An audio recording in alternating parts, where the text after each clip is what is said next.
यावेळेला एक मोठी बातमी येते पोर्शे हिट अँड रन प्रकरणामध्ये।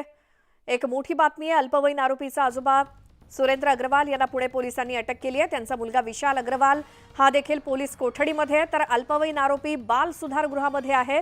सर्वात प्रथम वडील, मग नातू आणि आता आजोबा असे तीनही पिढ्यांचे प्रतिनिधींना अटक करण्यात आली आहे। ड्रायव्हरला धमकी देणं आणि डांबून ठेवल्यानं हा गुन्हा दाखल करण्यात आलेला आहे।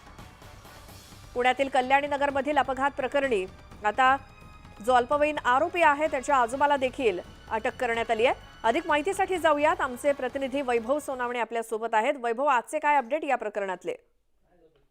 श्वेता, या प्रकरणात येरवडा पोलीस ठाण्यामध्ये एक नवा गुन्हा जो आहे तो दाखल करण्यात आलेला आहे आणि अपहरणाचा हा गुन्हा दाखल करण्यात आलेला आहे। या अल्पवयीन आरोपीने अपघात केला त्या दिवशी त्याच्यासोबत जो गंगाधाम नावाचा चालक होता, या चालकाला तू हा गुन्हा तुझ्या डोक्यावरती घे आणि या अल्पवयीन आरोपीला उज्ज्वल भविष्य आहे, तुला योग्य बक्षीस देऊ, बंगला देऊ, असं या अग्रवाल कुटुंबियांनी सांगितलेलं होतं। आधी विशाल अग्रवाल यांनी सांगितलेलं होतं आणि त्याला अटक झाल्यानंतर जेव्हा या अल्पवयीन आरोपीचा जामीन झाला, त्यानंतर या ड्रायव्हरला सुरेंद्र अग्रवाल आणि विशाल अग्रवाल यांनी गाडीत बसवून नेलं BMW मध्ये आणि त्यांच्या बंगल्यामध्ये एका खोलीत कोंडून ठेवलेलं होतं।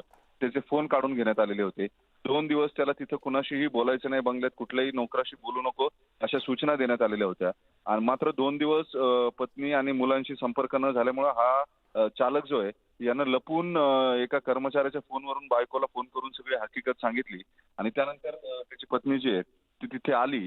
तिथे येऊन तिने या सुरेंद्र अग्रवाल यांना जाब विचारला आणि ही सगळी माहिती तिने येऊन पोलिसांना दिल्यावरती पोलिसांनी या चालकाची सुटका केली आणि त्यानंतर त्याच्याकडे तपास केल्यावरती हा गुन्हा जो आहे, या गुन्ह्यातला मूळ पुरावा जो आहे तो नष्ट करायचा प्रयत्न कशा पद्धतीने झाला हे या गंगाधाम यानं पोलिसांना सांगितलेलं होतं। याच संदर्भामध्ये पोलिसांनी 364-65 खाली अपहरणाचा गुन्हा जो आहे तो सुरेंद्र अग्रवाल आणि विशाल अग्रवाल यांच्या विरोधात दाखल केलेला आहे येरवडा पोलीस ठाण्यामध्ये।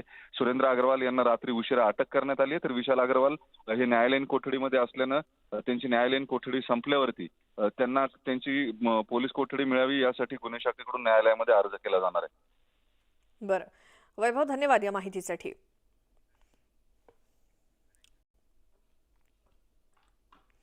तर पुण्यातील कल्याणी नगर अपघात प्रकरणी अल्पवयीन आरोपीचा आजोबा सुरेंद्र अग्रवाल यांना पुणे पोलिसांनी अटक केली आहे। विशाल अग्रवाल सुद्धा पोलिसांच्या ताब्यात आहे आणि अल्पवयीन आरोपी हा सध्या बाल सुधार गृहामध्ये आहे। हे त्यातली अपडेट आहेत।